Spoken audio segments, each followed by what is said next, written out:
Fourth oral question, the Lord Bishop, Sheffield. My Lords, I beg leave to ask the question standing in my name on the order paper.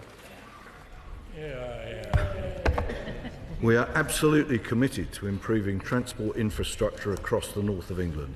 The Chancellor announced in the autumn statement on the 30th of October a range of funding to support transport, including funding for the development of the West Yorkshire Mass Transit, renewal of the Supertram in Sheffield and the Transpennine route upgrade.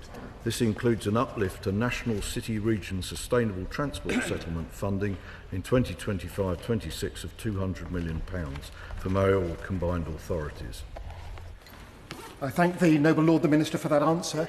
I applaud the progress that the City of Doncaster Council and the South Yorkshire Mayoral Combined Authority have made to reopen Doncaster Sheffield Airport after its closure in 2022, and I was encouraged by the Chancellor's reference to Sheffield's excellent Supertram in her recent budget statement.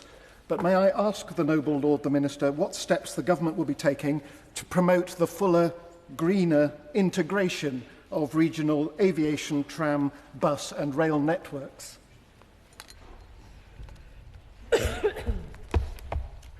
Primarily, that sort of integration at a mayoral combined authority level is the job of the mayoral combined authority. But what I would say is that the government supporting those mayoral combined authorities to have the right transport plans, which include integration across the various modes, is absolutely the right thing to do. And that's the reason for the funding, and it's the reason for the uplift in the funding. My Lords, could I support the Right Reverend Bishop of Sheffield in his question and ask that every support should be given by the Department of Transport to ensuring that the city region, which is the only metropolitan urban area in the country not to have an airport, should have the benefits both of productivity and of growth that flow from it. But perhaps he could also encourage the developers not to call it the Robin Hood Airport, which it was previously, on the grounds that when people got off, the arrows that they saw seemed to lead them to the Friar Tuck cafeteria and their Maid Marian facilities. I'm amazed to think that the name of a cafeteria in a regional airport might be something to do with the department. More seriously, the South Yorkshire Mayoral Combined Authority Board, chaired by the Mayor, will make a decision later this month on providing the City of Doncaster Council with £3 million as part of Doncaster's existing £138 million gain share from the South Yorkshire Metropolitan Combined Authority allocation, and that is the government supporting the reinstatement of this airport, and it will do everything possible to help the airport get back into business and contribute to the economic growth of the region. The Transpennine Express, owned by the government, Network Rail, owned by the government. After 3 years, businesses and individuals are fed up with excuses and meaningless explanations. So when will the direct train service between Sheffield and its major international airport, Manchester, be reinstated? The direct service was curtailed as part of a very complex and necessary scheme to restore railway reliability in Manchester. The department knows, and I know, that there's a huge aspiration for a direct connection between Sheffield and Manchester Airport, but the configuration of the railway in Manchester means it's very difficult to deliver it. One of the reasons, of course, for the region being keen on Doncaster Airport is to see flights from the region without necessarily going to Manchester. Thank you. My Lords, as President of the British Chambers of Commerce, I've spent many happy days in Doncaster, and I can attest to how delighted local businesses are at the reopening of the airport. But can I ask the Government how it is thinking of addressing the very substantial digital infrastructure gaps across the north of England? Cumbria and Northumberland face some of the most terrifying black knot spots, and it's something we hear from businesses increasingly. If we are going to grow the economy, we need to grow the digital infrastructure as well. I've no doubt that digital infrastructure across the whole of England is very necessary. I don't have any information of that to hand, but I will, of course, write to the Noble Baroness with as much information as I can muster about it. My Lord, everyone acknowledges that regional airports throughout the country are struggling. How does the government think that putting up air passenger duty is going to help this?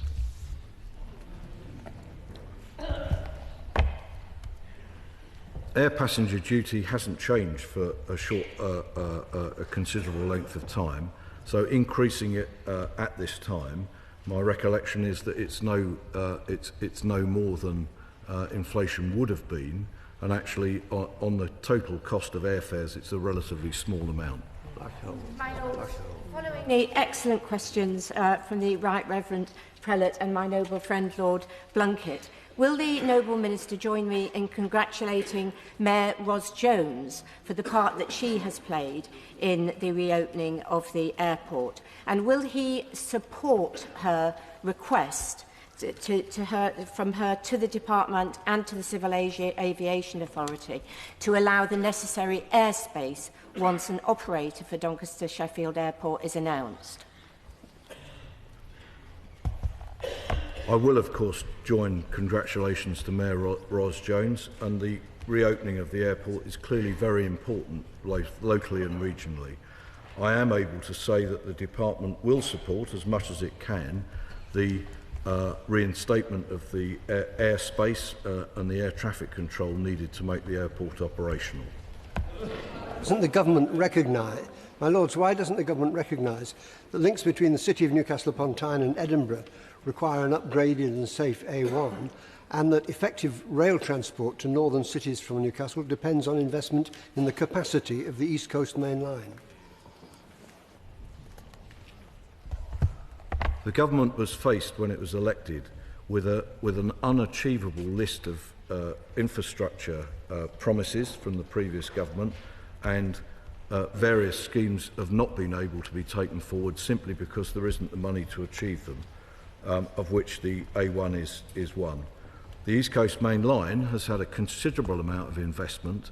The struggle has been recently to achieve a railway timetable because of the fragmentation of the railway to take advantage of the £4 billion that was spent on it. I am hoping that we've got there, but that is, of course, one of the reasons for rail reform, which is that we shouldn't be investing £4 billion on a railway only to find we can't construct a timetable to take advantage of the investment. And only suitable for the smallest aeroplanes.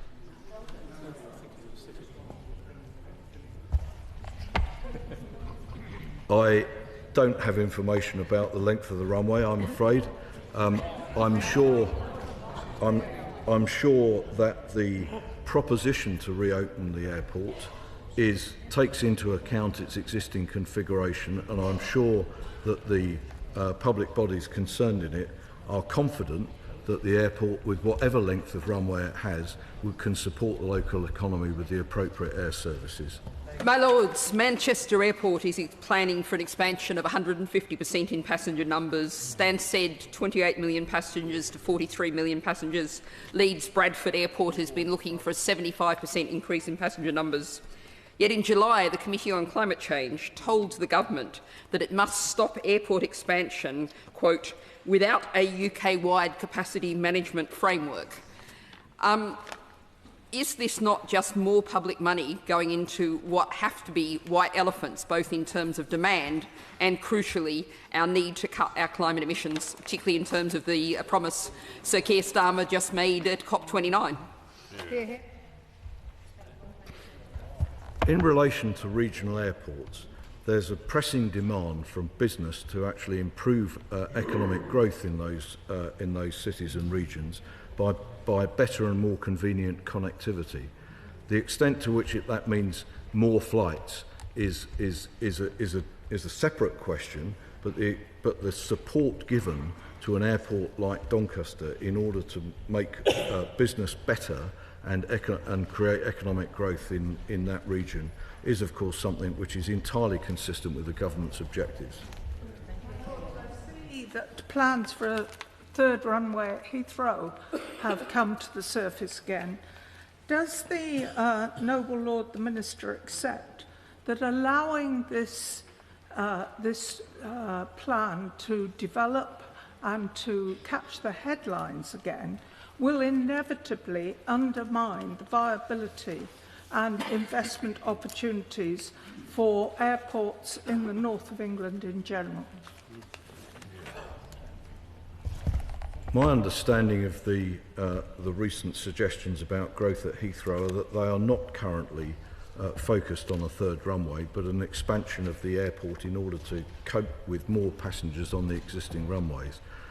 There is, of course, a debate about the extent to which air flights from Heathrow compete with regional airports, but actually Heathrow is, of course, an international hub, and many of the flights that Heathrow might aspire to handle will never go to regional airports. There are criteria that will have to be fulfilled for an expansion of Heathrow, but I don't think we necessarily see that that will compete with the regional airports such as Doncaster that we've been discussing this afternoon. My Lords, that concludes oral questions for today.